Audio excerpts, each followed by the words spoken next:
Hello. Hello. Mummy. Hello. చిట్టి. Mummy. ఏమయ్యా అక్క. లేదు. ఆ వీకెండ్ ఎంజాయ్ బయట పోయారా ఏంటి?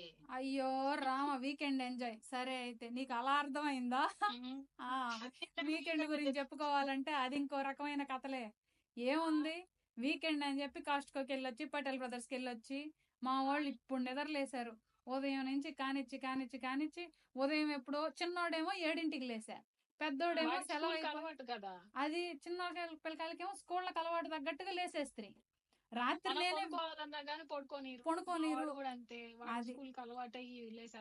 అది రాత్రి కకృతి పడి ముందు వాడిని పడుకోబెట్టా. అబ్బా పడుకోబెట్టేస్తే రాత్రి కొంతసేపు సినిమా చూడొచ్చు అనుకున్నావు కదా. అది సినిమా చూద్దాం అనుకున్నా. సినిమా చూద్దాంలే అని చెప్పేసి రాత్రి నేను ఆ కకృతి పడి సినిమా చూస్తుని ఓడిని నిద్రపుచ్చి వాడు ఉదయాన్నే లేసేసా.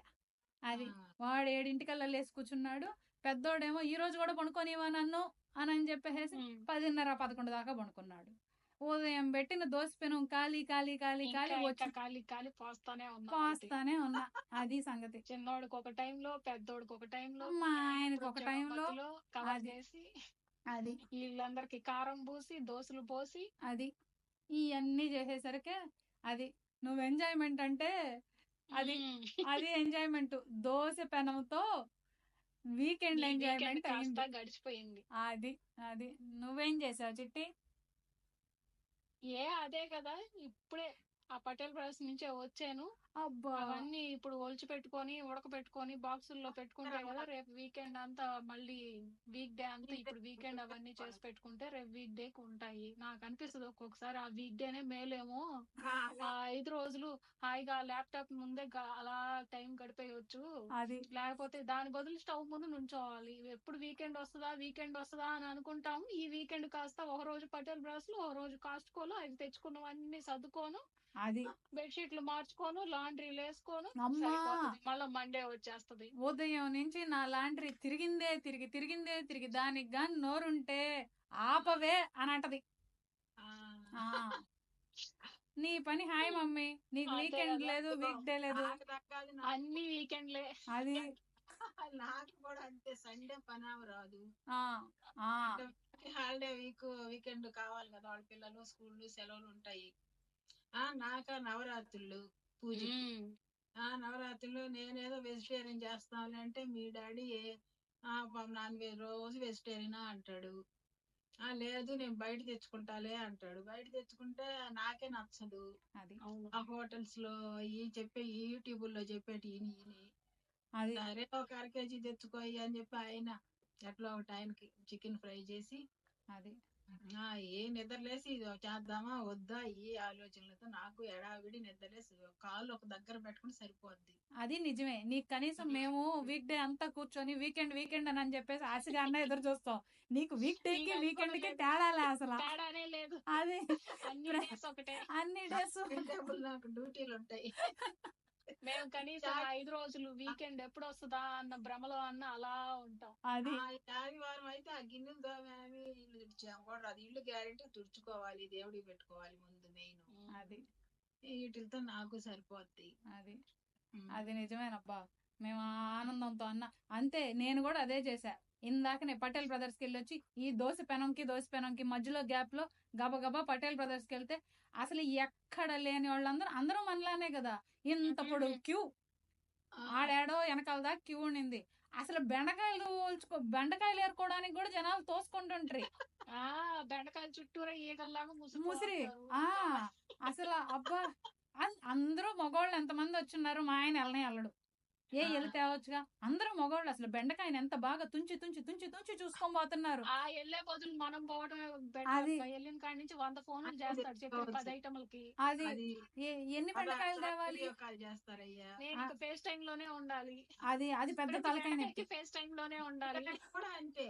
బజారు పోతే మళ్ళీ అక్కడి నుంచి ఏదో ఒకటి చేస్తాడు, వద్దన్నది తెస్తాడు. అది ఈయనకు ఫోన్ ఎత్తకపోతే, ఫోన్ ఎత్తనే లేదే, ఎందుకు నీ ఫోన్ అనవసరం అంటాడు. అది దాని బదులు మనమే వెళ్ళి ఫోన్ ఎత్తలేం కదా, అది కూడా అది గయ్యమంటాడు వచ్చి. దాని బదులు మనమే వెళ్ళొచ్చు. ఎన్ని బెండకాయలు తేవాలి? కవర్కి సొగాటికి తేవాలా, లేకపోతే కాలుకి తేవాలా? వంచి చూడాలా? వంచి చూస్తే వాళ్ళు ఏమన్నా అనుకుంటారేమో. మరి బెండకాయ ఎలా తెచ్చుకుంటాం? ముదిరి తెచ్చుకుంటామా ఏంటి? లేత ముదర అనేది చూసుకోమా? అది కూడా పెద్ద సమస్య. ఇన్ని చెప్పే బదులు మనమే వెళ్ళొచ్చు అనిపిస్తుంది. మనమే వెళ్ళొచ్చు. అది ఆ పటేల్ బ్రదర్స్ కి వెళ్ళొచ్చి ఇప్పుడు అవన్నీ తెచ్చిపెట్టుకో ఉన్నా, ఆ చిక్కుడుగాయలు అట్లాంటివన్నీ ఈ రోజు మధ్యాహ్నం నుంచి అవన్నీ ఒలిచి ఉడకబెట్టి పెట్టుకుంటే గానీ వీక్ డే కి బేసిక్ రెడీ అన్న అవ్వం. మేము ఉండేది ఇద్దరం పాప. ఆ, మీ డాడీ కళ్ళు పెద్దయి. అది నేను పోయినంత దూరం చెప్పి పంపిస్తా. ఈ రోజు తిని ఫ్రెష్ గా పక్క రోజు చేసుకుందాం, ఒక 1/2 kg తీసుకురా అని. ఏదైనా చికెన్ ఓడేసేసేళ్లే, ఆడ వరకు పీస్ ఉండింది అది వేసేసేళ్లే అని అంటాడు. కేజీకి తక్కువ తేడు. ఇంకా మళ్ళా ఇంకా పెట్టుకుంటే గొడవే, లేదంటే ఇంక నేను కొని మళ్ళీ సర్దుకొని చేయటం. ఇంకా పక్క రోజు మళ్ళీ దాని ఫ్రిడ్జ్ లో పెడితే నచ్చదు. అది ఇంకేం చేస్తాం. అంతే మా కష్టాలు మాయి, నీ అది. కష్టాలు. మీ కష్టాలు నిజమే, కరెక్టే. బెండకాయలు ఎన్ని తేవాలో క్వాంటిటీ చెప్పాలి, నీకేమో అదే కదా. అసలు ఏంటో కొంతమంది కేజీ తెచ్చుకుంటే మాకిద్దరికి సరిపోదు, పక్క రోజు కాలుతుంది సరిపోద్ది కదా. కేజీ బాగుండదు, 2 kgలు అయితేనే బాగుంటది అంటాడు. అవి మళ్ళా ఫ్రిడ్జ్ లో పెట్టాలి. అది అది కేజీ బాగుండదు అంట టేస్ట్. అది అంతే. అసలు ఎంత బాగా కొంతమంది అసలు ఎంత బాగా యూట్యూబ్ లో చూస్తా ఉన్న మగవాళ్ళు ఎంత బాగా తెస్తారు, ఎంత బాగా వండేస్తారు. సరేలే, ఇప్పుడు మా ఆయనకి కనీసం ఇది బెండకాయ దొండకాయ అనేది అన్న అర్థం అవుతుంది. పెళ్ళైన కొత్తల్లో ఒకసారి కొత్తిమీర దే అంటే వెళ్ళి ఆ కొత్తిమీరలో మనకి ఇండియాలో ఏమో కోరియాండర్ అంటారు, ఇక్కడ సిల్లాండ్రో అంటారంట. అప్పట్లో మనం వచ్చిన కొత్త మనకి తెలియదు పాప. క్వాంటిటీ విషయంలో మీరందరూ ఉన్నప్పుడు ఇదిలోనే ఉంటాడు మీ డాడీ, అంతే తెస్తానంటాడు. అది మాక ఎక్కువ వద్దు అంటే పడేయాలి, తినకపోతే మళ్ళీ ఇదే వేస్టే కదా. అంతే కదా. అది అర్థం ఎన్నిసార్లు చెప్పినా అర్థం కాదు, ఇంకా మాకు గొడవ వస్తుంది వాటికి కూడా. అంతే. ఒక్కోసారి ఇంకో ఒక పద్ధతిలో వెళ్ళిపోవటమే, మనమే సర్దుకొని వెళ్ళిపోవటమే, లేకపోతే గొడవే, చేసుకుంటే గొడవే. నా కొత్తిమీర చెప్తుంటే ఆ కొత్తిమీర ఫస్ట్ లో వచ్చినప్పుడు ఇంతే, కొత్తిమీర తీసుకొని రా అని అంటే సిలాంట్రో అంటారంట, మనమేమో ఇండియాలో కోరియాండర్ అంటాం. అయిపోయా అక్కడికి వెళ్ళి నేనేమో కోరియాండర్ అని అంటాను అని అంటే ఇక్కడ కోరియాండర్ లేదే అని అంటాడు. సరే కొత్తిమీర అంటే ఎట్లా ఉంటది అంటాడు. కొత్తిమీర ఎలా ఉంటదో ఎలా చెప్తాం? ఆకు, ఎన్ని రకాల ఆకులు ఉంటాయి. కొత్తిమీర పర్వాలేదు పాప, అన్ని మా ఆయన ఈ జనరేషనే కదా మమ్మీ, ఒక్కొక్కళ్ళు ఒక్కోలా ఉన్నారు. మా ఆయన ఏ జనరేషన్. కొంతమందికి అసలు యూట్యూబ్ లో చూస్తుంటే ముచ్చటేస్తుంటది. ఆవిళ్ళు అలా కూర్చొని ఉంటారు, బాగా వండి పెట్టేస్తారు. సండే వస్తే మొత్తం వాళ్ళే వండి పెట్టేస్తారు. మనకి మాత్రం అది కుదరట్లా. మనకేంటో ఎక్స్క్లూజివ్ కదా. అదే కదా. కొత్తిమీర అంటే కొత్తిమీర వాసన వస్తుంది కదా అని అంటే కొత్తిమీర ఎలాంటి వాసన వస్తుంది, ఎలాంటి వాసన వస్తుంది అంటే అది బంపర్ బొనాన్జా లాటరీలో తగిలినట్టు. కొత్తిమీరకు వాసన ఎలా వస్తుందో తెలియదు.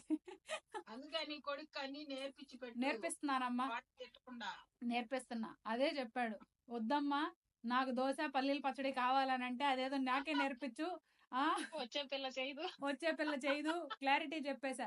నీకు కావాలనుకున్నది నువ్వు వండుకోవాలి, నీ క్లాజెట్ నువ్వు సర్దుకోవాలి, నీ బట్టలు నువ్వు ఉతుక్కోవాలి. అది లేకపోతే నేను తిట్టుకున్నట్టే తిట్టుకుంటారు. అది నన్ను కూడా కలిపి తిడతది, నన్ను తిట్టించు మాకు నాయనా అని చెప్పా. అది అలా ఉంటాయి మా వీకెండ్. అయ్యో అంత లోపల అలా అనుకుంటానే ఆదివారం కూడా వచ్చేసింది. ఆదివారం కూడా అయిపోయింది. ఏంటో శుక్రవారం సాయంత్రం ఏమో జోష్గా ఉంటది, వీకెండ్ వచ్చేస్తుంది, అది చేసేద్దాం ఇది చేసేద్దాం అని. అది శనివారం ఆదివారం సాయంత్రం అయినట్టుగా ఏంటి ఈ 2 రోజులు మనం వెళ్ళింది ఆ పటేల్ రోజు, ఈ కాస్ట్ కో ఇవేనా అని సరిపెట్టుకోవడం. అంతే. వీక్ డే తిరిగినంత తొందరగా వీకెండ్ ఎందుకు వీకెండ్ తిరిగినంత తొందరగా వీక్ డేస్ ఎందుకు తిరగవో అర్థం కాదు. అవునా కదా. సోమవారం నుంచి అబ్బా సోమవారం, ఈ రోజు సాయంకాలం, మంగళవారం, బుధవారం ఇట్లా అనుకోవటమే సరిపోద్ది. శుక్రవారం సాయంకాలం వచ్చింది ఒకటి. ఇంక ఇన్నేళ్ళు నేర్చుకోలేకపోయావు నువ్వు, నాన్ వెజ్ తింటాం నేర్చుకోలేకపోయావు, ఆయన వెజిటేరియన్ తింటాం నేర్చుకోలేకపోయాడు. ఇంకే అయ్యో అది నాకు ఇంకా ఈ వీకెండ్ బంపర్ బోనస్ ఒక బర్త్డే పార్టీ పడింది. నిన్నంతా బర్త్డే పార్టీ దగ్గరే సరిపోయింది. అదేమన్నా ఇట్లా ఫంక్షన్ హాల్ లో బర్త్డే పార్టీ అన్నా కనీసం ఆ ఉన్న శారీస్ నన్నా బయటికి తీసి కొంచెం అటు ఇటు రెడీ అయ్యన్నా నేను మంచిగా ఎల్లుండేదాన్ని. ఇది అలా కాదు, ఏదో బౌన్సీ హౌసా ఏదో దాంట్లో చేశారు. దాంట్లో పిల్లలకి బాగానే ఫన్నుకుంటది కానీ మనం వెళ్ళినప్పటి నుంచి నుంచోనే ఉండాలి, గోడ పట్టుకొని నుంచోని ఉండాలి 3 గంటల సేపు. వాడికేమో బాగానే ఫన్ను రిటర్న్ వచ్చేటప్పుడు ఇంకా ఏడుపు, ఇంకా ఉందాం అంటారు, అదొకటి ఎక్స్ట్రా అంటాడు. అబ్బా నిజమే. సరే చూడలేదా ఈ రోజు? వ్లాగులే అసలు లేదు మా, ఇక్కడ దాకే అయిపోయింది, ఇంకేముంది అమ్మా అద్దువాడది. కనీసం వీక్ డే అన్న అట్లా వర్క్ చేస్తాం, మధ్యలో ఫోన్ అటు ఇటు అది అసలు స్టవ్ దగ్గరే సరిపోతుంది. అసలు ఏం లేనే లేదు. అమ్మో ఇదిగో మా వాళ్ళు కింద అరస్తా ఉన్నారు, ఇంకెళ్ళాలి నేను కిందకి. నేను చూసా అద్దువాడ లాగులు చేస్తుంది, చూసా. అవునా? పోనీ పో, ఆమెది బాగా అయిపోయింది. యూట్యూబ్ కొంచెం పాపులర్ అవ్వగానే యూట్యూబ్ ఛానల్ స్టార్ట్ గొడవలతో. అది అయినా ఈ రాజకీయ నాయకులు అసలు ఉన్న పొరుగు తీసేస్తున్నారు. అమ్మాయి అందరూ అలా లేరులే, ఉన్న కొంతమందిని అలాంటి ఉన్న వాళ్ళని కొంచెం అంతే చేస్తున్నారు.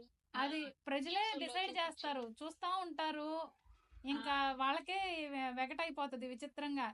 వాళ్ళు ఏంటంటే అందరూ మనల్ని చూస్తున్నారు కదా అనుకుంటుంటారు, జనాలు ఎంటర్టైన్మెంట్ కోసం చూస్తున్నారు, తమాషా చూసినట్టు.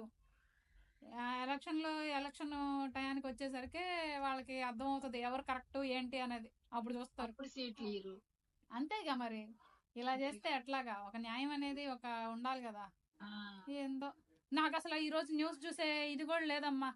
అమ్మో ఇదిగో కింద అరుస్తా ఉన్నారు. సరే అయితే ఈ రోజుకి సరే నేను వెళ్తాను అయితే.